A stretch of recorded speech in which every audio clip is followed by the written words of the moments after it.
I'm not anti-property, but I am selling. Not because it's bad, but because the risk changed. And I think a lot of people are carrying more risk than they realize. For a long time, I was super property pilled. I was the property guy at work, and everyone was always asking me about it. Where should I buy? Where are the hot spots? All these sort of things. How do I get another one? How many should I get? How do I get more? But I did a portfolio analysis and realized that 99% of my net worth is in property. So I'm going to sell, deleverage, consolidate, and reinvest elsewhere. Let me be clear. Property worked incredibly well for me. It gave me leverage, the ability to redraw and grow equity. It gave me exposure to the rising tide of the property wave. It gave me endgame optionality. I end up having a choice whether I sell and buy my dream home or sell off a few and then pay off the others and then just have pure unencumbered properties or buy more. It also taught me patience and long-term investing.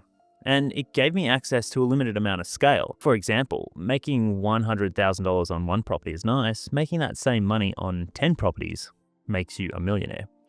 And here's the part people don't like hearing, because I also see some serious risk in the market today. Higher prices mean higher leverage. Higher leverage means more interest rate sensitivity. Add policy risk and tighter cash flow, and suddenly you're very exposed. Not to mention more costs. Every extra cost is a dollar that isn't compounding for you anymore. And none of these are really deal breakers. But across a large portfolio, it can be really risky. I just don't want to bet the farm on them. So what is the alternative? What am I doing instead? To me, the future feels more unpredictable than it did a decade ago. COVID was a reminder that black swan events exist, and property isn't immune. To be fair, property did really well out of COVID, but that doesn't mean that other factors won't negatively impact property. If this kind of thinking helps you, hit like and subscribe. It genuinely supports the channel. But what I'm investing in is I'm going more heavily into index funds and ETFs.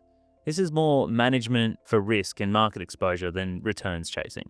It's boring, yes, but boring survives. And what ETFs can give me is diversification, liquidity, lower policy risk, less leverage fragility. They're boring by design, but they have compounding growth and they are lower cost. ETFs aren't exciting, they're just kind of harder to break. I know all of this is a bit of a contrarian take in Australia, as we love property here. There's also a growing industry of people telling you that it's the only way to get ahead. Now, I'm not saying it doesn't work and you can't make money in it. Of course you can. There are still opportunities out there. I just think we need to weigh up these risks and have these discussions and let people make informed decisions. Not just hype up property for the sake of it. I also think that if everyone is running towards something, then you should probably run away from it. When I was first getting into property, everyone was saying there's a bubble and it will pop and property prices will go down. Now everyone is saying we can't meet demand and property prices will keep going up and there's no way they will ever go down.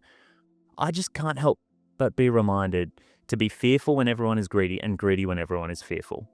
Now, this isn't about predicting a crash. It's about surviving potential downsides. But I am curious as to whether people think risk is actually high now or if this is just noise. Am I right or am I completely talking smack? Now, I'm not telling anyone what to do. I'm just saying that the strategy that made sense for me 10 years ago doesn't make sense for me now. At some point, leverage stops being a tool and starts being a liability. The real question isn't property or ETFs. It's how much risk are you carrying without realizing it? Look, for me, it's about risk, and it's about asset allocation, and it's about simplicity. I also want exposure to new and emerging technologies and to the returns of the biggest companies in the world, and I just don't get that with real estate. What do you think? Let me know in the comments if you think there's a risk in the market, or is it another bull run for the next decade? Also, YouTube is going to pick a video that thinks you will like, so please go ahead and give it a watch. Once again, please like and subscribe if you haven't already. If you've already done it, then don't worry about it. You've already done it. Thanks for watching.